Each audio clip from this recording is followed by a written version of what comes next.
Bachelors కోసం 10 నిమిషాల్లో తయారైపోయే meal maker curry ఎలా తయారు చేయాలో చూద్దాం.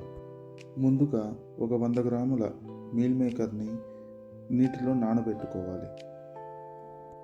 అవి ఒక 10 నిమిషాలు నానిన తర్వాత తీసేయాలి. వెంటనే తీసేయాలి. ఎందుకంటే మీల్ మేకరు చాలా తొందరగా నానిపోతుంది అండ్ తొందరగా విచ్చుకుపోతుంది. గ్రేవీకి కావలసిన పదార్థాలను రెడీ చేసుకోవాలి.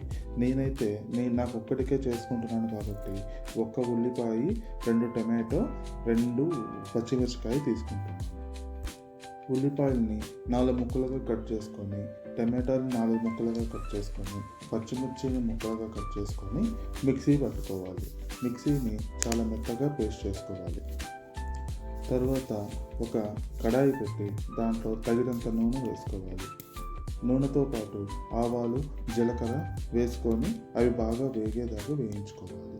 దీంట్లో నేను ఎటువంటి మసాలాలు వాడటం లేదు, అంటే ఇది బిర్యానీ మసాలా అలాంటివి వాడటం లేదు. తర్వాత వెంటనే మనం తయారు చేసుకున్నటువంటి పేస్ట్ని ఆ నూనెలో వేసుకొని బాగా వేయించుకోవాలి. మనకి ఎలా కన్సిస్టెన్సీ కావాలంటే అలా చేసుకోవచ్చు. ఒకవేళ మీరు ఫ్రైగా తినాలి అనుకుంటున్నారు అంటే దీంట్లోనే నీళ్ళు ఏమీ వేయకుండా మీల్ మేకర్స్ వేసి తీసేయచ్చు.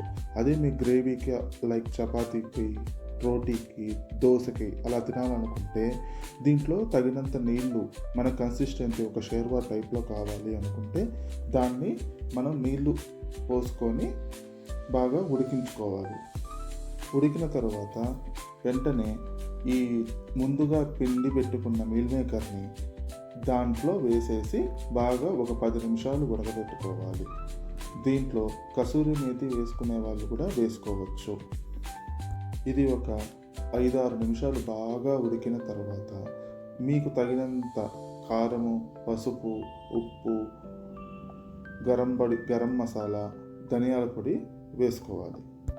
మసాలా అంతా ఒక 10 నిమిషాలు ఉడికిన తర్వాత 10 లేదా 5 నిమిషాలు ఉడికిన తర్వాత కొత్తిమీర వేసి గార్నిష్ చేసుకొని బౌల్లోకి తీసుకొని సర్వ్ చేసుకోవడమే. ఎంతో రుచిగా ఉండే 10 లేదా 20 నిమిషాల్లో తయారైపోయే మీల్ మేకర్ కర్రీ రెడీ.